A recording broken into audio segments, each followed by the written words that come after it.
Yeah, my question is, Governor, you were an early supporter of Hillary Clinton's, and my question has to do with your status as a superdelegate, and I'd like to ask you to comment a little bit on what's going on now. Last August 25th, the Rules Committee, and which was led by 12 Clinton supporters, including Harold Ickes, voted to strip all of Michigan and Florida's delegates from it, and her people not only agreed with it, but led the vote at the time with a majority, which was 12 people on a 30-person committee that was filled up with different supporters of a number of different candidates at the time.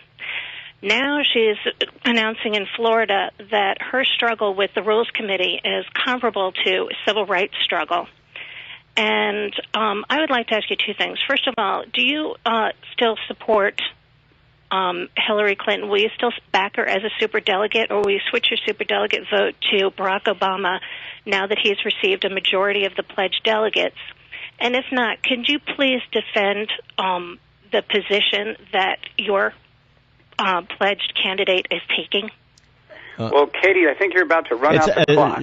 Doctor, it's Casey. I just wanted to help you. Casey, I'm sorry. My fault. Go ahead. Yeah. Casey, I'm going to give my answer, and I'm hoping that it's consistent, and I'd like to hear if you think it is at the end.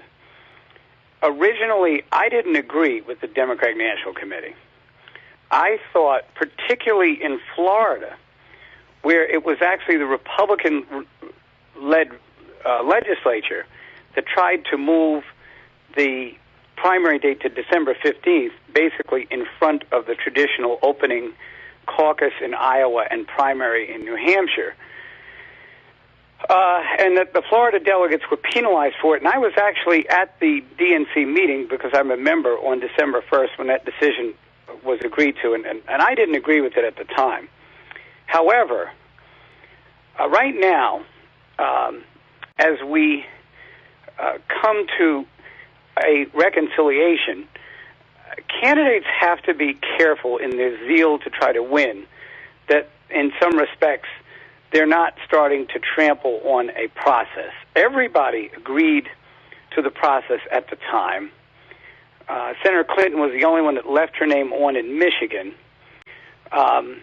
and it was agreed that none of them could really campaign with their full effort in Florida. So I don't think that the Michigan and Florida referendums were accurate.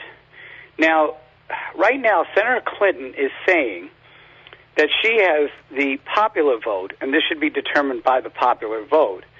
But that presumes that of the 450,000 votes that Barack Obama has, that you deduct 300,000 for what was her plurality in Florida, and then you deduct 200,000, which is Hillary's vote in Michigan, not even counting the undecided vote. So in other words, you have to give Senator Clinton all of the votes in Michigan, like 200,000 to zero, plus 300,000, which is her plurality in Florida. And that's how she comes to the conclusion that she's the leader in the popular vote. So I would say that at this point, we're starting to see, a little desperation on the part of the woman who I supported, and I'll support until whatever time she makes a different determination. And I thought she was the best candidate, and I also thought she had the best chance of winning. But at the same time, there is, and I also thought that the DNC was a little unfair to the Democrats, particularly in Florida. See, in Michigan, the Michigan legislators admitted that they had a lot to do with trying to change their primary. But my final view of it is that you just have to be careful that you're not just, I just would like to imagine my candidate who, if this situation were in reverse, saying, I'm 450,000 votes ahead, but I'm really upset about this process, and I think we need to rerun these primaries in Florida and Michigan. That's not going to happen.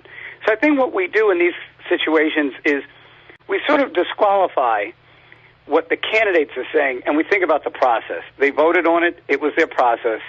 Nobody was screaming in December. I mean, people were unhappy, but nobody publicly stated anything differently. All the candidates basically agreed with it, and the other candidates even removed their names from the ballot in Michigan. I think it probably stays that way.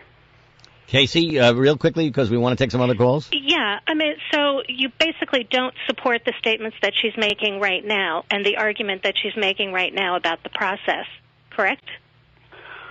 Well, because it's trampling the process okay, and Casey, the rules. Casey, I think we're going to move you over to NBC Nightly News. I mean, I don't want to be the feature story on this. I basically did say that there was a process. I thought at the time everyone agreed to it. I didn't hear any objections from the candidates. And it was a type of process that yielded the possibility of whoever would appear to be diminished by it, complaining about it. But the fact is, at the time, nobody did. And so I would think that the Democratic National Committee will leave it as it is. Okay, Casey, we'll leave it at that. Thanks a lot.